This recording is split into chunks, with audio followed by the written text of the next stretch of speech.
Hello YouTube and welcome back to another Dare to Game video. Today we're playing Red Dead Online and we're doing another outfit guide. This one's one that's been in the works for quite some time, just trying to get it right.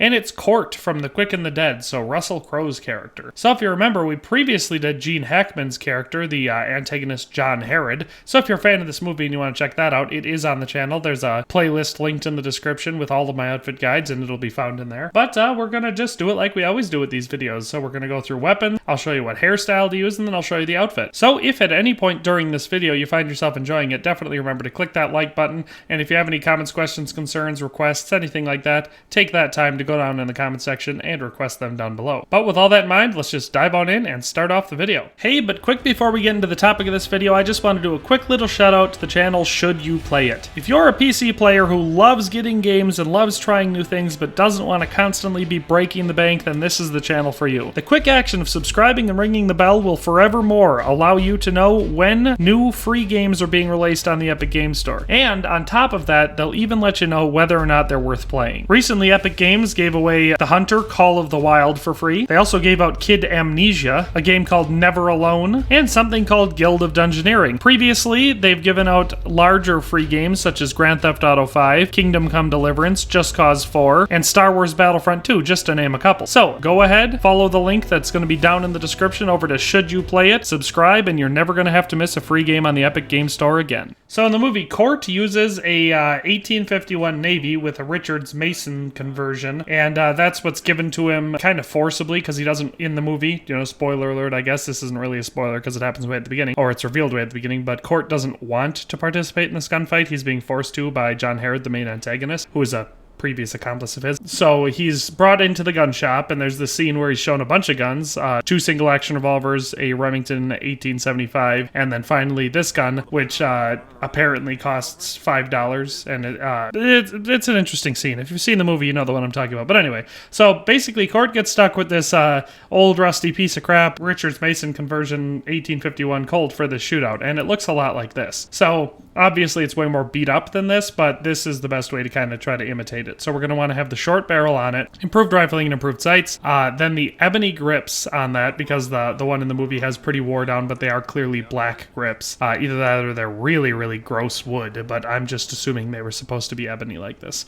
So we have that, no carvings, no engravings in it, and then for the metal, we're going to want to do browned steel for the trigger, the barrel, the cylinder, the frame, and the hammer, and then brass for the trigger guard. Now I'm assuming at one point this gun was supposed to have been either blackened steel or blued steel. It's just that it's so wore down and old and junky by the time that Cort gets it. It looks more like this. So this gun actually looks almost exactly like it does in the movie. Obviously, we don't have the Richards-Mason conversion on this. It definitely should be a conversion revolver, considering that you load cartridges into this and you don't load it as a black powder revolver, which is clearly what it's supposed to be, just based on looking at it, but it's not. But other than that, this is a perfect replica of Cort's gun from The Quick and the Dead. So let's move on to the outfit. So here we have Cort's outfit, and it actually turned out pretty dang good. We were able to match it pretty close. There's only one item that I would kind of change if I could. I guess 2 items, but one of them's a lot smaller of a detail. But let's just go through the items and I'll show you which one makes up each piece. All right, so for the first item, we have the coat, and we're going to be using the kind of worn out black duster coat.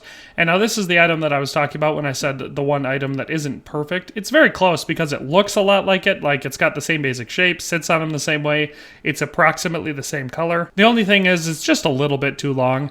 In the movie, the coat only goes down, I'd say, about mid-thigh, whereas this goes all the way down below the knee because it's a duster. I tried various different ones. I tried like the Antoine jacket, but the problem in this game is there's a couple coats that are nice and long, like the duster coats, and then most of the rest of them are waist-length coats. Very few of them are anywhere in between, and the ones that were had way too much other stuff on them, so I figured it was worth the sacrifice in length to hit all the other stuff, because other than the length, this coat is basically perfect for matching Cort's from the movie. So yeah, like I said, the wore out black duster is the coat that you want to use. And here's the only other one that's a slight thing. It's the vest. So I chose to use the black traditional vest, and the reason for that is all the other black vests looked too new. In the movie, all of his clothing is pretty beat up because clearly he's not a well-to-do guy. He doesn't have much money. I think he's supposed to be a priest, but whatever he is, he's wearing a very worn out suit, and so the vest looks more like this. Now this has some stripes on it, which it's not perfect because his in the movie doesn't. It's just wore out black, but you can't really tell, and it gives it even more of a slightly more wore out look, so I think it helps. The only problem with this vest really is that it doesn't button up high enough. In the movie, he's wearing one that goes basically all the way up to his neck, but I don't have a vest that matches that in the game, so this was my best option. Like I said, if you don't care as much about making it look real wore out, or maybe you want to be clean Cort, then you could probably use any black vest, like the black paisley vest would probably work fine, or the black Richfield vest, or the black double-breasted vest. Any of those would work fine, but I think if you're going to try to be as accurate as possible to the movie outfit, then this is the best vest. Then for the shirt, what we really need is, I mean, you could use any clean white shirt or clean-ish white shirt, but the reason I like using the everyday overshirt for this is because it has that nice high collar. It's a high uniform collar. It doesn't flare out like a French collar, and it doesn't fold like the everyday collar.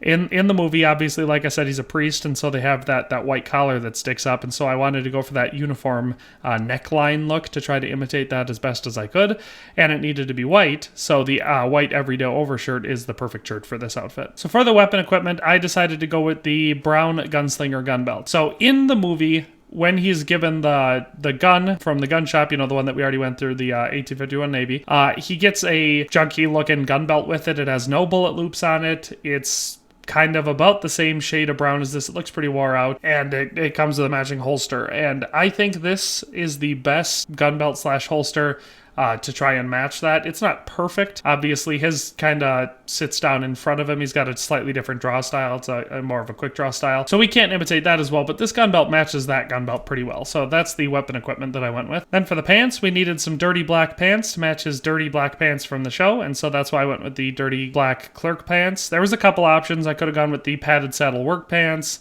There was a option of, I believe, the bandito pants that would have worked, but I think these ones work the best, and they have the right cut to them, and the shade is the best. So like I said, the dirty black clerk pants I think are the best option for his pants. And then finally for the boots, of course, the wore out black version of the Warren Roper's boots I think are the obvious choice, and of course tucked into the pants because that's how he has them in the movie. These look basically exactly like the boots he wears in the movie. So despite not being the most attractive outfit you've probably ever seen me create, and it's not super exciting, but it does match his outfit from the movie rather well. So if you're a Quick and the Dead fan, or a Russell Crowe fan, or you just are looking for a new outfit that kind of says, I don't know, wore out ex-gunslinger or something like that, I'm not sure what you could roleplay as here, or try a forced gunfight competitor, whatever you're trying to roleplay as, this is a decent enough outfit for it, and I think it turned out really well and looks basically exactly like he does from the movie. So that is the outfit. And then for the hair, we couldn't match it exactly because he's got longer hair in the movie. And there's no haircut that actually matches it the right way. But I think the closest we could come is this thick center parted one. It's not long enough, but it parts in the center like his does in the movie, and it's almost long enough. It comes down and waves off the side like his does, so it's decently close. And then I chose the second color variation for it to give it a slightly darker brown look to it so it matches it from the movie. And for facial hair, we're clean shaven, and we are using stubble because he has stubble in the movie. So that is the hair and facial hair. But that's where we're going to end it for today. So I hope you enjoyed this video. If you wanted to dress up like Colt, hopefully you'll be able to now. I mean, I keep saying Colt. I want to say Cort because, it's actually his name. But anyway, if you wanted to dress up like him, or if you're just a Quick and the Dead fan, or you were just looking for something new, hopefully this video is helpful for you because I think it turned out great. Honestly, like I said, this one is one of the few outfits that I've made, at least recently, where it pretty much turned out exactly like the picture I was basing it off of. And I think it looks pretty dang good. So, with all that in mind, like I said at the beginning of the video, if you liked this video, definitely click that like button. It helps me out immensely, and it shows me that this is the type of content that you'd like to see more of. And of course, inversely, if you don't like it, click the dislike button. It does the same thing, just the opposite way. It shows me that you don't like the content. If you have any comments, questions, concerns, requests, anything you'd like to see me try to create, whether it's a real-life historical person or something from a movie, whatever it is, just let me know down in the comment section, and I'll at the very least take a look at it and respond to you, and it's very likely that I will eventually make a video covering that topic, because, I do a lot of fan requests. And of course, lastly, if you enjoy my content and haven't already, please subscribe to the channel now and turn on the notification bell. It's basically the only way that you could ever hope to try staying up to date on everything I release on this channel, and of course it helps me out immensely, so it's, something that I would really appreciate. But with all that in mind, thanks a ton for watching, especially if you made it all the way to the end, and I'll see you next time. Thanks for watching another Dare to Game video. If you liked this video, please leave a like and a comment. If you haven't already, be sure to subscribe to the channel. If you like my content and would like to support this channel, consider becoming a member today for as little as $1.99 a month. It makes a huge difference. But in any case, thanks for watching and have a nice day.